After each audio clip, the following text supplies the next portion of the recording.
My name's Nora, and I am a teacher, and I was starting to think about all these kids who are at home and looking for things to do or run out of things that you've read every book in your house.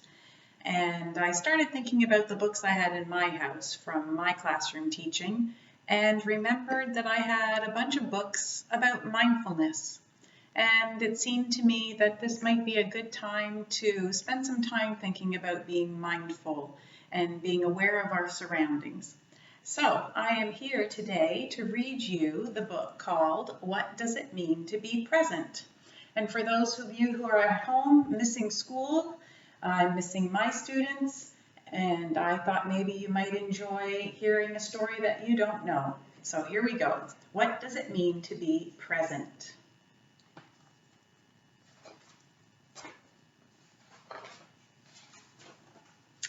What does it mean to be present? Does it mean showing up in class? No. Does it mean sharing something at show and tell? No. Does it mean wrapping yourself up? No, not that kind of present. Being present means listening carefully when other people are speaking. And since we're home together, are we remembering to be present and listen when others are speaking? Noticing when someone needs help and taking the time to give them the help they need. Being present means focusing on what's happening now instead of thinking about what's next. How many of us have been home and said to mom or dad, "What are we going to do later? What are we going to do after this?" Well, being present means being in that moment of what you're doing right now, not worrying about what you're going to do later on in the day. Appreciating what you have, even if what someone else has seems better. And being present means waiting patiently for your turn. If you're home with brothers and sisters, maybe it's been a little bit hard waiting for a turn because everybody is close together and spending a lot of time together. You need to wait. Being present means treating each new experience as an opportunity and understanding that making mistakes is how we learn and grow. Doesn't always work the first time. I'm sure we all know that, but it's more interesting and it's a better journey when we learn along the way.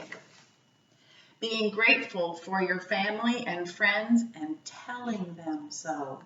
Especially now when we're all together as a family, we need to be grateful. And savoring each bite of your delicious food. We're going to come back to this one at the end of the story. Cuddling with your puppy and enjoying how soft and wriggly he feels. And maybe noticing your pet in a different way now that you're spending more time together. And being present means relishing the warmth of the sun and the sound of the rain. We're all in our communities right now. Are we taking time to notice what is special about it and what's going on around us? Being present means feeling the sand between your toes, watching the rolling waves, smelling the briny seaweed, listening to the cawing seagulls, and tasting the ocean's salty spray. Now, you don't need to be at the ocean. You can just sit outside. And what do you notice that's happening around you? What birds do you hear? What smells do you smell? When I go out in my community, there's all kinds of trees, and I go by them and I think, oh my gosh, it smells so good right here because that tree happens to be blooming a special flower that smells amazing. Being present means allowing the rhythm of your breath in and out to make you feel peaceful. Being present means closing your eyes and being still enough to hear your inner voice. I'm going to come back to this one too.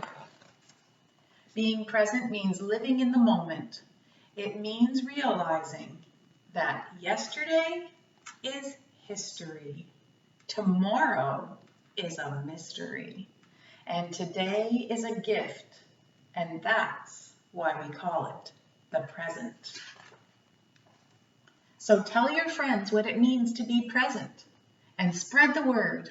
When we are all present, life can be much richer, fuller, and happier. And that's the end of the story. So I told you a couple of things that we were going to come back to. One of them is to be present and just be still and to breathe. And I've got some things on the board here behind me. And if you take a minute, you can be in your house or you can be sitting outside and just sit and be still and breathe.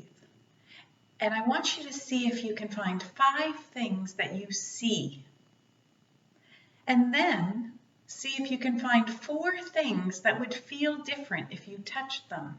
Maybe some things would be smooth. Maybe some things would be prickly. Maybe some things would be rough. See if you can find different things and be mindful of your surroundings.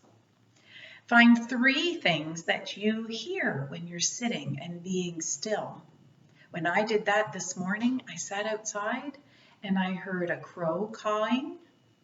I could hear a turtle dipping in and out of the water, making a little tiny splashing sound.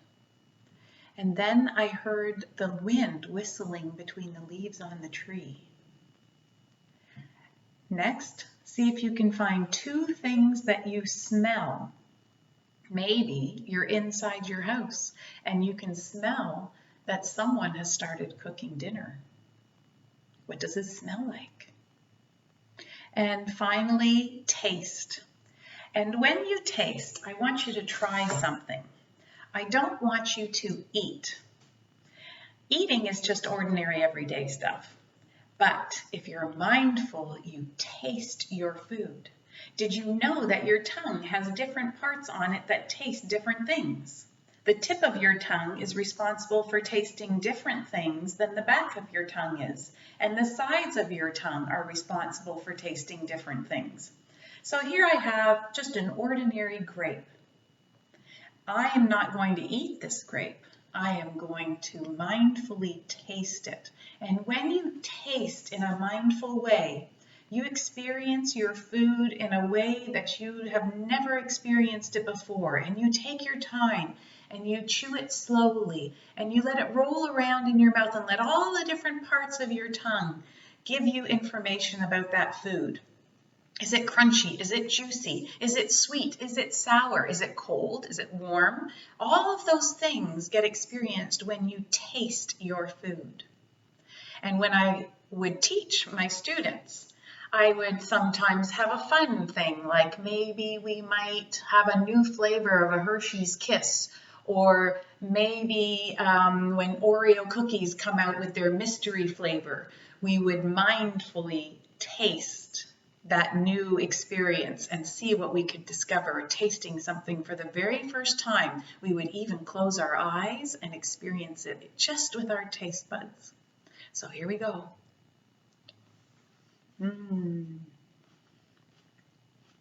It's so juicy and sweet.